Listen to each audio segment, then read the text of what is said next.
3 anos da minha vida desperdiçados e agora estou tentando resolver uma bagunça financeira. Não aguento mais guardar isso para mim.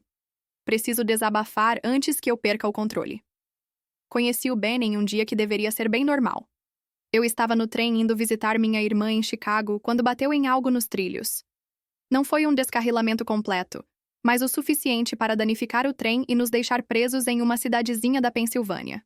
Tivemos que pegar um ônibus para esperar o concerto. 8 horas. Ficamos parados nesse lugar pequeno, sem muito o que fazer. Então todo mundo foi para o único restaurante, bar ou loja de conveniência que havia. A maioria das pessoas ficou no restaurante, mas eu acabei indo para o bar ao lado com minha mochila, pedindo um sanduíche sem graça e mandando mensagem para minha irmã dizendo que ia me atrasar. O Ben estava sentado 2 banquinhos abaixo, também com bagagem. Ele fez uma piada sobre como o universo queria que a gente aprendesse a valorizar a vida nas pequenas cidades. Eu ri. Ele era bonitão, alto, com cabelo loiro bagunçado e mãos bem legais. Sempre tive uma queda por mãos bonitas, não sei o motivo. A gente começou a conversar e descobrimos que estávamos indo para a mesma região. Ele estava indo para uma entrevista porque estava cansado da vida corporativa e queria algo mais significativo. Eu falei que trabalhava com logística. Não é glamuroso, mas paga as contas.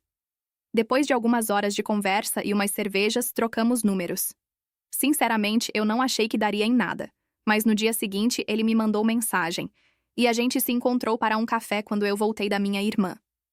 A entrevista dele não deu certo, mas ele já tinha outra agendada e depois outra. Sempre algo grande à vista. No começo, eu não me importei. Ele era charmoso, e eu entendia como o mercado de trabalho estava difícil. 6 meses depois, o contrato dele estava acabando, e meu apartamento era maior e mais perto do centro. Eu já estava pagando a maior parte dos nossos encontros, já que ele não estava ganhando muito enquanto procurava o trabalho ideal.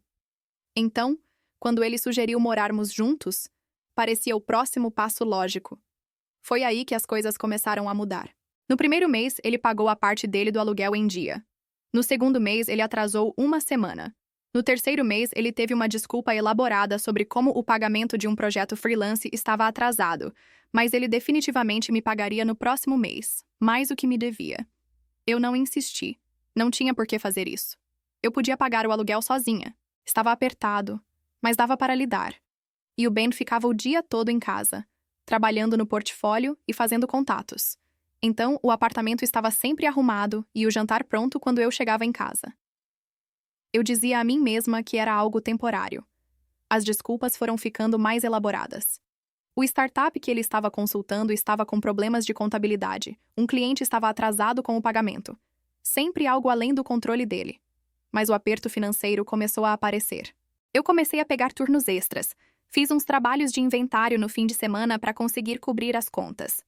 O Ben me dava massagens nas costas quando eu chegava em casa exausta, dizendo como eu era incrível e que ia me recompensar assim que a carreira dele decolasse. Foi a minha amiga Lucy que me chamou a atenção primeiro. Estávamos tomando um café e eu mencionei que ia ter que pular um show porque o dinheiro estava apertado. Ela me olhou de um jeito e perguntou quanto tempo eu pretendia bancar o estilo de vida do Ben.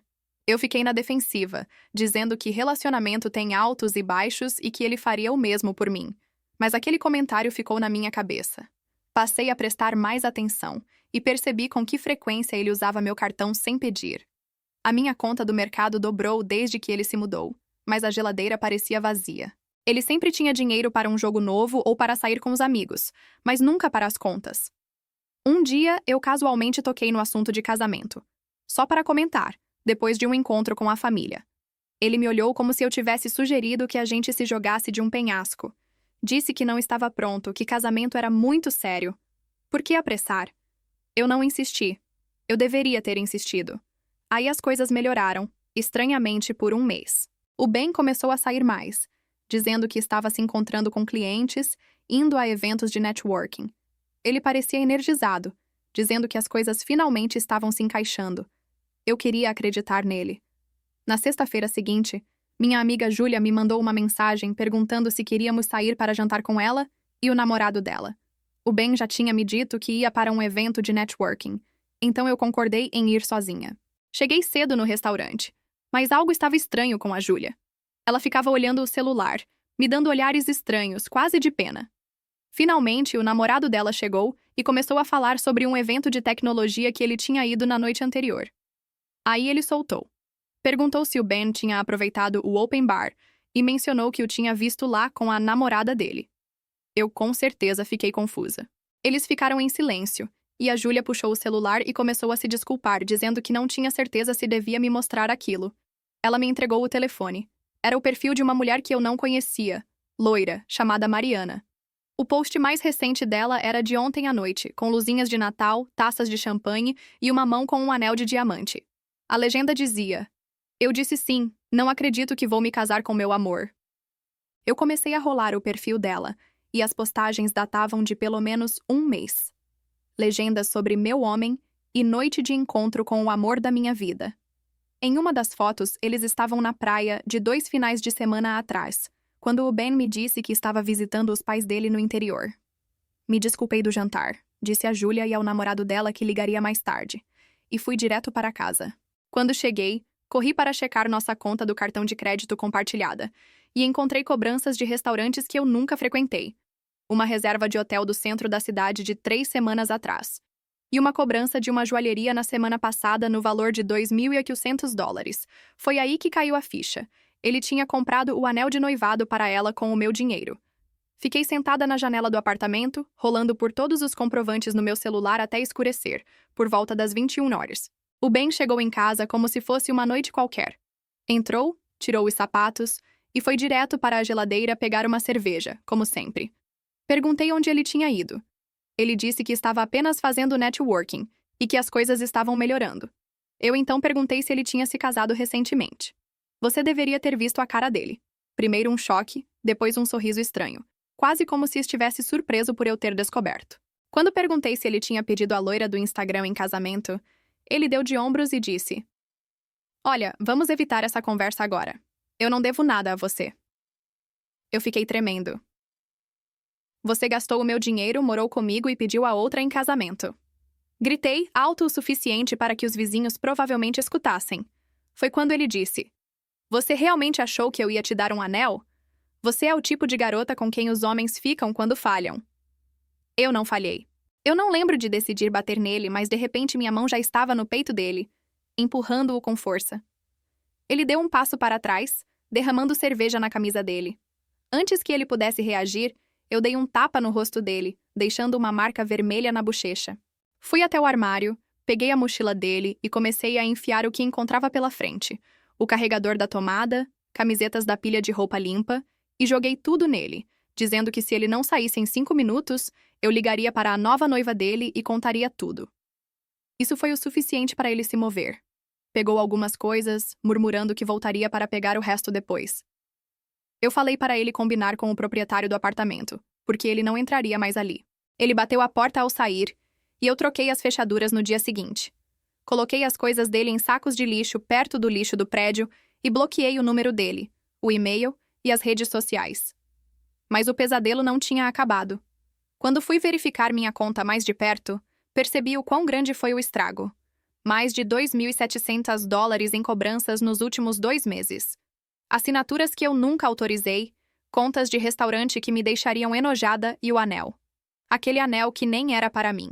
Liguei para o banco, mas a maioria das cobranças eram antigas demais para contestar. Elas foram feitas com um cartão que ele tinha autorização para usar. Eu fui tão estúpida. 3 meses se passaram desde aquilo, e o que aconteceu depois foi um pesadelo completamente novo, mas isso fica para a próxima postagem. Primeira atualização. Antes de tudo, muito obrigada por todos os comentários e mensagens na última postagem. Sinceramente, não esperava tanto apoio para minha vida bagunçada. Mas aqui estamos. Muitos de vocês perguntaram o que aconteceu depois que eu mandei o Ben embora. Então se preparem, porque é aqui que tudo realmente começa a se complicar. Na noite seguinte em que o Ben foi embora, eu não consegui dormir. Ficava olhando para a porta, mesmo sabendo que trancada estava. Às 3 da manhã recebi uma enxurrada de mensagens dele, que variavam de raiva. Como você ousa me envergonhar colocando minhas coisas para fora? A manipulativas. Precisamos conversar como adultos. Até desesperadas. Não sei para onde ir. Eu não respondi nenhuma delas. Na manhã seguinte, liguei para o trabalho dizendo que estava doente. Eu precisava de um dia para processar tudo e entender o quão ferrada eu estava financeiramente. Fiz um café e sentei com todos os extratos bancários, faturas de cartão de crédito e um caderno. O que encontrei quase me fez engasgar com o café. Não era só os $1.700 que eu tinha notado antes. Revendo tudo, encontrei retiradas pequenas, compras aleatórias, serviços de assinatura que eu não reconhecia. Ele tinha me sugado aos poucos durante meses. O estrago total estava mais para $5.400. Isso sem contar o aluguel, a comida e as contas que eu estava pagando. Liguei para a companhia de cartão de crédito novamente, agora com uma lista detalhada. O atendente foi compreensivo, mas firme. A maioria das cobranças eram antigas demais para contestar, e o Ben era um usuário autorizado. A melhor coisa que podiam fazer era remover o nome dele da conta e marcar as cobranças pendentes. Eles sugeriram que eu registrasse um boletim de ocorrência, caso quisesse seguir com a denúncia. Eu pensei seriamente sobre isso, mas a ideia de ter que enfrentar o Ben em algum tribunal, provando que ele gastou meu dinheiro sem permissão, quando tecnicamente eu o havia autorizado, me parecia insuportável. Decidi engolir a perda e seguir em frente com minha vida. Naquela tarde, liguei para o chaveiro para trocar as fechaduras. Custou $170, algo que eu definitivamente não podia pagar, mas a ideia de o Ben voltar com a chave me dava calafrios. Enquanto o chaveiro trabalhava, juntei todas as coisas do Ben e as coloquei em sacos de lixo. Suas roupas, seu maldito pó de proteína que ocupava metade do meu armário. Mandei uma mensagem para ele, dizendo que suas coisas estariam no lixo por 24 horas, e depois disso iriam para a caridade. Ele apareceu na hora exata em que eu estava carregando o último saco. Estava sem fazer a barba, com a mesma roupa de ontem. Me perguntei por um momento onde ele tinha passado a noite, mas logo me lembrei que isso não era mais o meu problema. Ele tentou conversar, me dizendo que eu não entendia tudo, que a Mariana não era o que eu pensava, que ele ia terminar com ela. Eu simplesmente continuei passando por ele, com os sacos. Quando ele agarrou meu braço para me impedir, eu o puxei com tanta força que arranhei meu cotovelo na parede de tijolos. Disse para ele com toda a calma possível: "Se você me tocar de novo, eu chamo a polícia." Ele se calou. Mas eu senti os olhos dele me observando enquanto eu voltava para dentro. O chaveiro terminou em 20 minutos e me entregou as novas chaves. Senti um alívio imediato. Minha casa agora era de fato minha. Mas as consequências daquilo tudo ainda estavam por vir. A semana no trabalho foi um turbilhão. Eu estava exausta, ainda processando tudo e fazendo bobagens que minha chefe reclamava. Na sexta-feira, eu finalmente consegui terminar algumas pendências, mas já estava no meu limite. Foi quando minha amiga Lucy me chamou para sair, dizendo que eu precisava voltar a viver. Mas eu não podia pagar. Inventei uma desculpa sobre estar cansada demais. Na segunda-feira seguinte, fui chamada ao escritório do meu gerente. Achei que fosse sobre o relatório de inventário que eu tinha perdido a semana anterior, mas foi muito pior. A empresa estava fazendo uma reestruturação, e minha posição estava sendo eliminada. Eles me deram aviso prévio de 2 semanas e um pacote de demissão que mal cobria o aluguel do próximo mês. Não chorei na hora. Assinei os papéis e voltei para a minha mesa como se nada tivesse acontecido. Mas assim que entrei no banheiro, travei. Eu tinha uma crise de pânico silenciosa que durou 20 minutos. Naquela noite, liguei para minha mãe. Não somos tão próximas.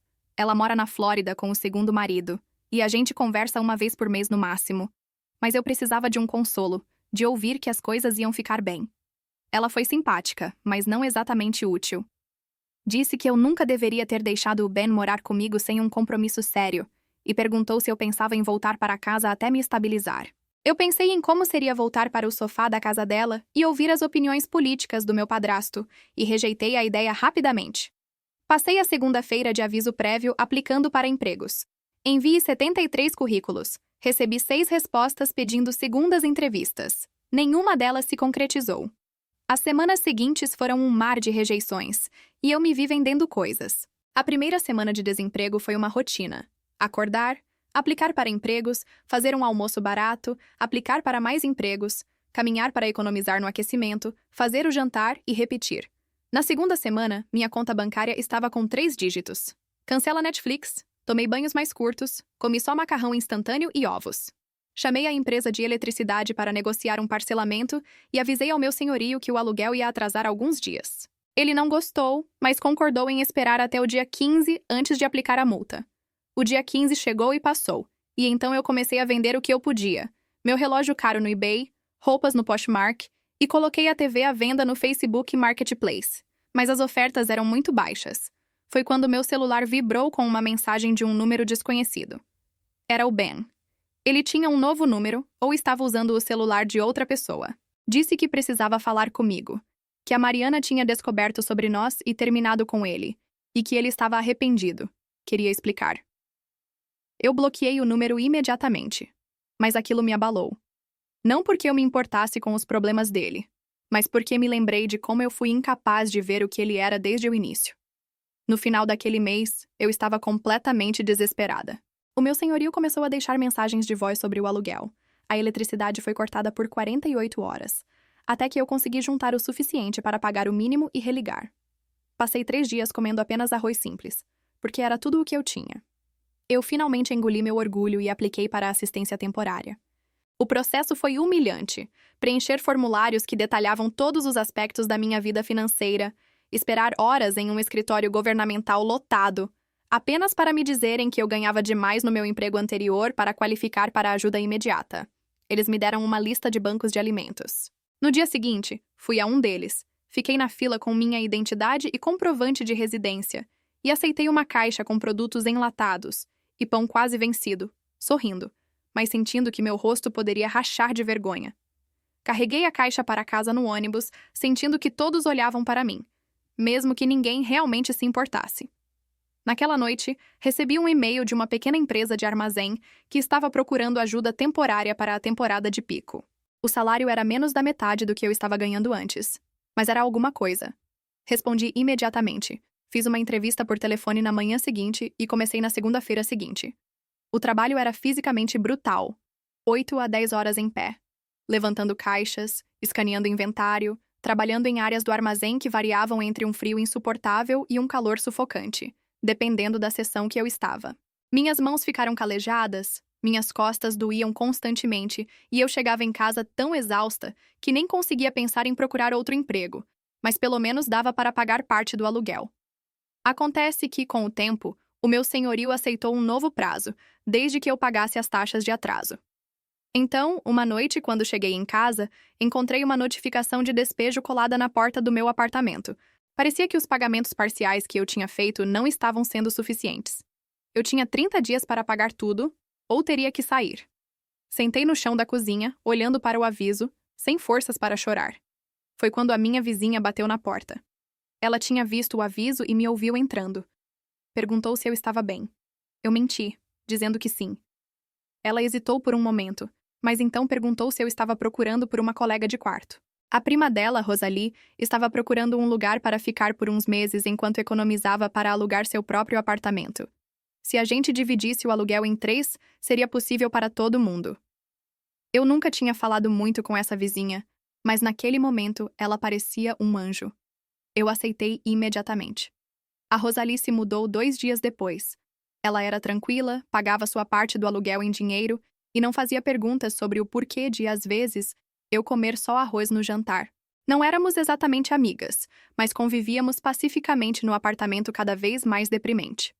Com a contribuição dela, consegui pagar uma boa parte do aluguel atrasado e impedir o processo de despejo.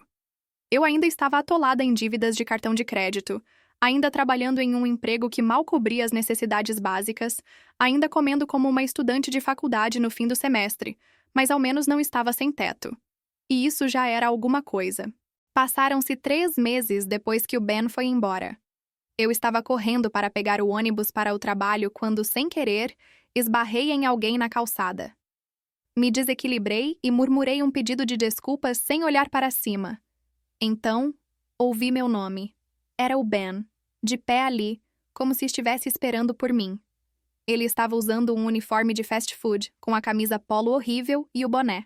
Eu tentei passar por ele sem olhar, mas ele se colocou no meu caminho e disse que estava tentando me alcançar, que precisava falar comigo e que tinha cometido um grande erro.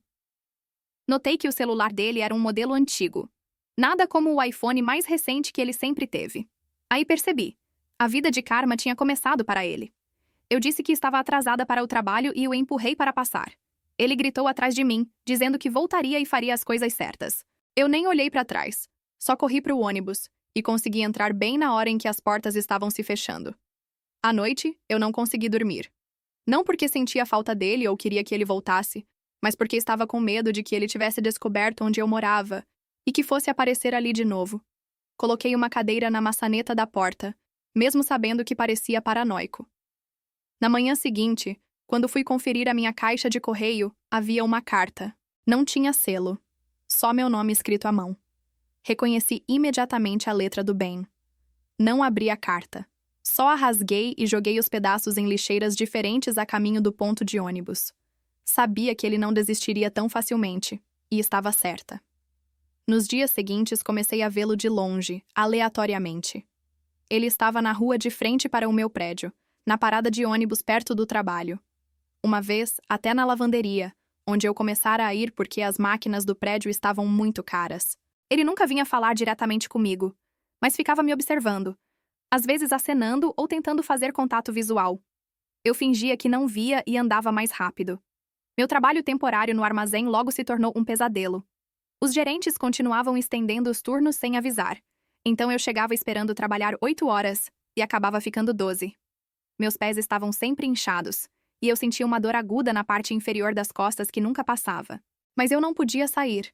Então só tomava o máximo de ibuprofeno que encontrava no apartamento e seguia em frente. Rosalie percebeu em uma noite em que eu cheguei em casa e não conseguia nem ficar em pé.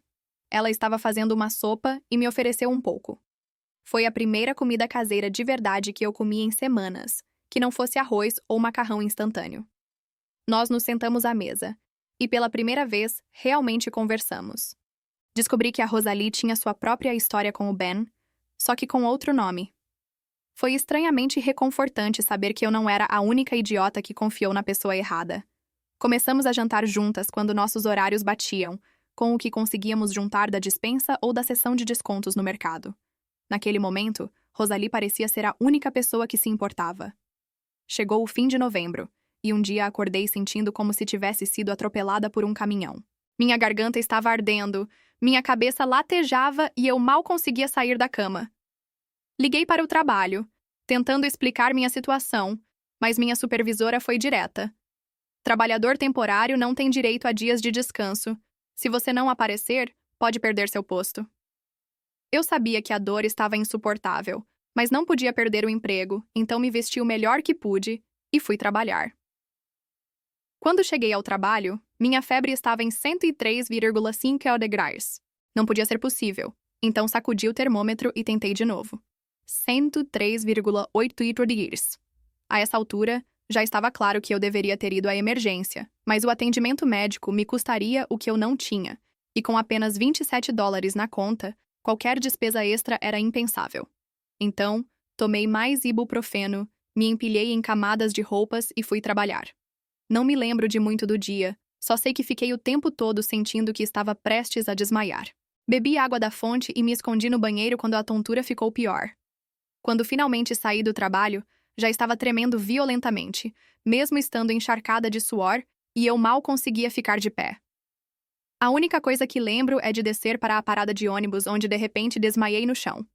Uma adolescente passou correndo e quando me viu caída, ficou desesperada e me ajudou a sentar. Perguntou se deveria chamar alguém, mas eu disse que não. Só estou cansada, menti. Não estava bem, mas não queria que ninguém visse o quanto estava frágil. Consegui chegar ao ônibus e, com um esforço imenso, subi os 3 andares do meu prédio, praticamente engatinhando até o meu apartamento. Eu desmaiei no chão da sala, ainda com o casaco e as botas, exausta demais para sequer tirar as roupas. Rosalie chegou mais tarde, depois do turno dela, e me encontrou. Ela me disse que pensou que eu estivesse morta de tão pálida e mal respirando. Ela me colocou na cama, forçou-me a beber água e passou toalhas frias na minha testa. Fiquei deitada por toda a noite, e minha febre finalmente cedeu pela manhã. Mesmo assim, eu me sentia como se tivesse sido atropelada por um ônibus 2 vezes. A Rosalie, sem que eu pedisse, ligou para o trabalho e disse que eu estava com pneumonia e que eu não poderia voltar por pelo menos 3 dias. Eu tentei protestar, mas ela me cortou dizendo que nenhum emprego valia a pena morrer por ele, especialmente um que pagava tão pouco. Ela estava certa. Mas o que me faltava em saúde, eu compensava em preocupação. Fiquei com a cabeça cheia de incertezas sobre como eu pagaria as contas. Nos 2 dias seguintes fiquei de cama, em um turbilhão de sono e pesadelos, pensando em como as coisas iam piorar. Cada vez que estava consciente, a preocupação com dinheiro me consumia. No terceiro dia, o telefone tocou. Era o armazém. Eu pensei que finalmente seria demitida, mas, para minha surpresa, a pessoa de recursos humanos estava me ligando para saber como eu estava e para me informar sobre a política de licença médica. A Rosalie, sem que eu soubesse, tinha ido até o armazém e conversado pessoalmente com alguém de RH. Ela levantou tanto alvoroço que, aparentemente, eles revisaram as políticas da empresa e perceberam que até os trabalhadores temporários tinham direito a algumas proteções. Eu recebi 5 dias de licença paga, o que me ajudou a recuperar um pouco e evitar que minha saúde piorasse ainda mais. Quando a Rosalie voltou para casa naquela noite, eu realmente chorei. Não porque tivesse melhorado, mas porque foi a primeira vez em muito tempo que alguém lutou por mim. Alguém realmente se importou.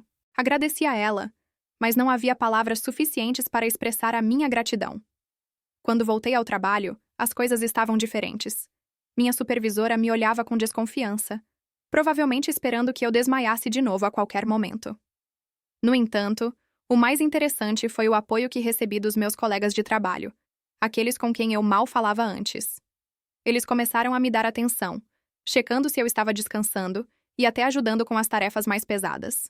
O burburinho de que a garota, cujo colega de quarto havia ido até o RH, começou a se espalhar, e as pessoas começaram a tratar-me com mais gentileza. Ao mesmo tempo, a situação com o Ben tomou um novo rumo. As aparições aleatórias pararam, mas as mensagens dele aumentaram. Ele estava usando um número novo ou pegando o telefone de outras pessoas, enviando longos textos sobre como sentia minha falta, como a Mariana tinha destruído a vida dele e como ele estava refletindo sobre onde tudo tinha dado errado. Cada novo número que aparecia, eu bloqueava. Era cansativo, mas eu sabia que ele não desistiria.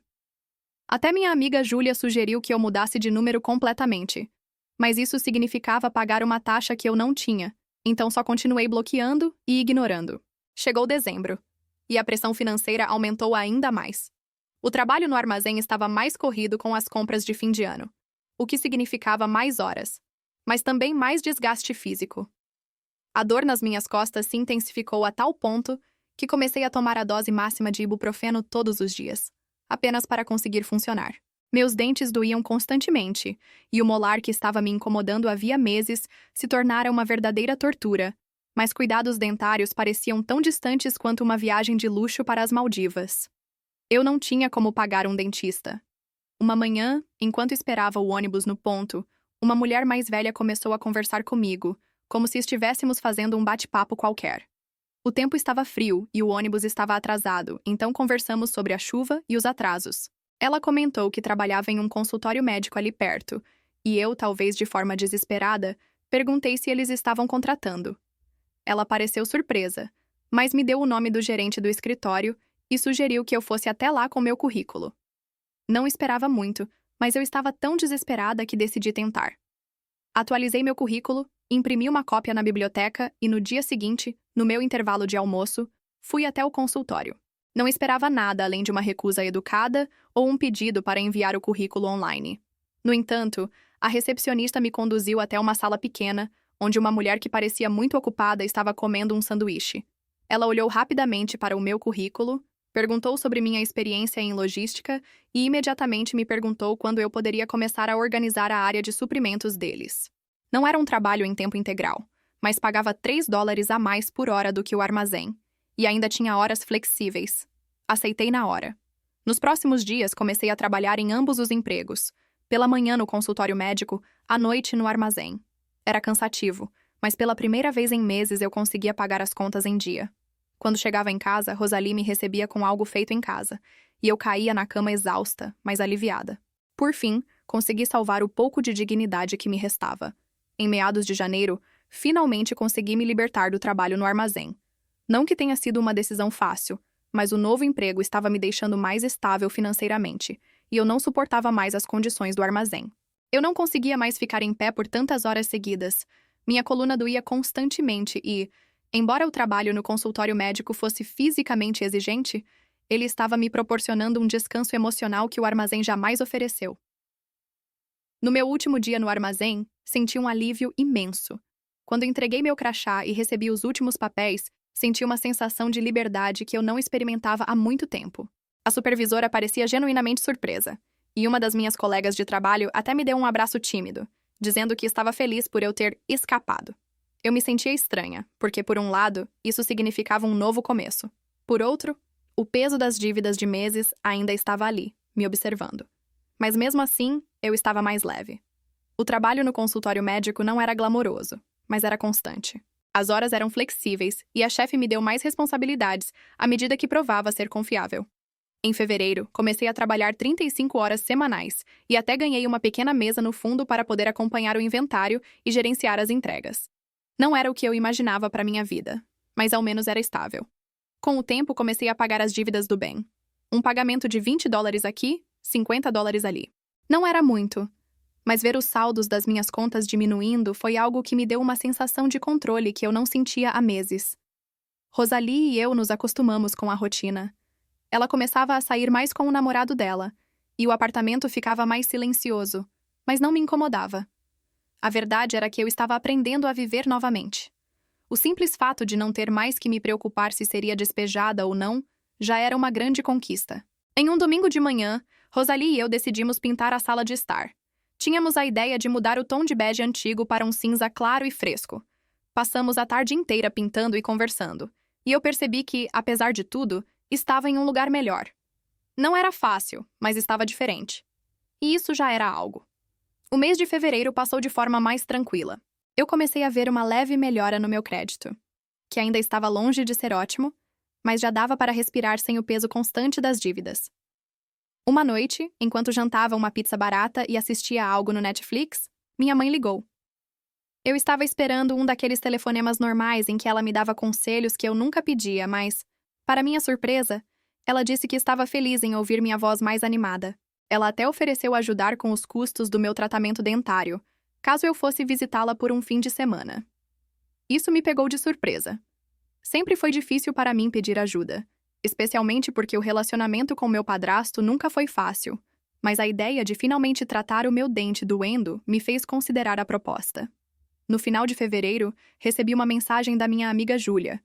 Ela tinha encontrado o Ben em uma cafeteria. Ela disse que ele estava diferente, mais saudável, com o cabelo cortado, vestindo roupas que realmente cabiam nele. Ele perguntou por mim de maneira respeitosa e até mencionou que estava se mudando para Pittsburgh para começar uma vida nova. Eu fiquei pensativa por um momento, mas não me importei muito. Eu já tinha superado isso.